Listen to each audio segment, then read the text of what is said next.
প্রান্ত থেকে আপনাদের সাথে আছি। এই লড়াই আমরা সবাই মিলে 5ই আগস্ট যেমন বিজয় নিয়েছি, শেষ পর্যন্ত আমরা বিজয় থেকে রাজপথে লড়াই করব।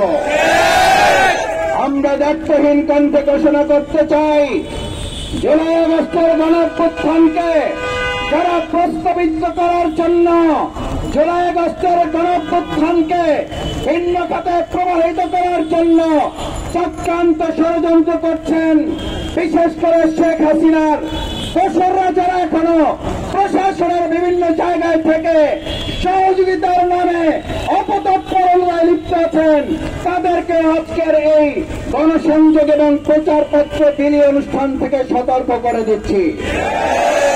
গোপালগঞ্জ এমন কোন জায়গা নয় যেটা বাংলাদেশ থেকে বিচ্ছিন্ন।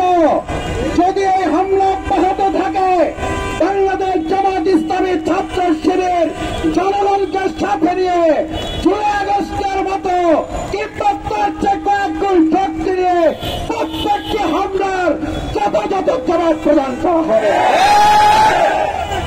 একটা পরাজিত শক্তি আওয়ামী লীগ, একটা পরাজিত শক্তি ফ্যাসিবাদ হাসিনা। আমরা পরিষ্কার বলতে চাই, আমাদের গোপালগঞ্জ বাংলাদেশ থেকে বিচ্ছিন্ন কোন দ্বীপ নয়। ওখানের গর্ত থেকে মাথা বের করেছেন। বাংলাদেশের প্রত্যেকটি গর্ত যেমন বন্ধ হয়েছে, সর্বশেষ গোপালগঞ্জের গর্তের ফুটো বন্ধ করেই চূড়ান্ত বিজয়ের ঘোষণা দেওয়া হবে। সুতরাং ভাই এবং বন্ধুগণ, আমাদের এই লড়াই, আমাদের এই আন্দোলন আগামী দিনের এই নতুন বাংলাদেশ বিনির্মাণের আন্দোলন, মানবিক বাংলাদেশ বিনির্মাণের আন্দোলন, ফ্যাসিবাদ মুক্ত বাংলাদেশ বিনির্মাণের আন্দোলন। এই আন্দোলনে আমরা এখানে যারা এক হয়েছি, ভবিষ্যতে ঐক্যবদ্ধ আন্দোলনের মাধ্যমেই আওয়ামী ফ্যাসিবাদের চূড়ান্ত পতন নিশ্চিত না করে আমরা কেউ ঘরে ফিরে যাব না।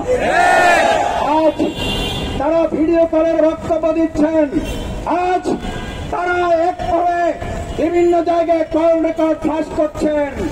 আমরা পরিষ্কার বলছি, এই মাথা বের করার কল রেকর্ড আর ভিডিও বক্তব্য দিয়ে বাংলাদেশ পরিচালনা অথবা বাংলাদেশের আগামী দিনের স্বপ্ন বিনির্মাণে আওয়ামী লীগ ফ্যাসিবাদ যদি কোন স্বপ্ন দেখে, সেই স্বপ্নকে পুলিশ সাথে মিশিয়ে দেওয়ার জন্য সবাইকে রাজপথে প্রস্তুত থাকতে রাজি আছে। আগামী 19 জুলাই সমাবেশটি সফল হবে, লক্ষ জনতার ঢালটি নামবে।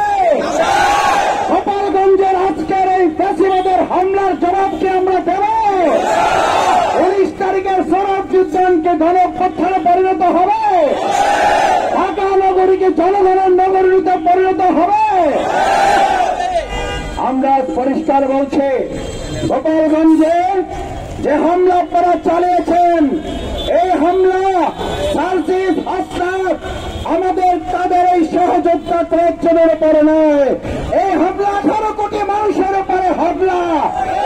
হামলাকারীদের অবিলম্বে গ্রেপ্তার করতে হবে, হামলাকারীদের অবিলম্বে আইনের আওতায় নিয়ে আসতে হবে।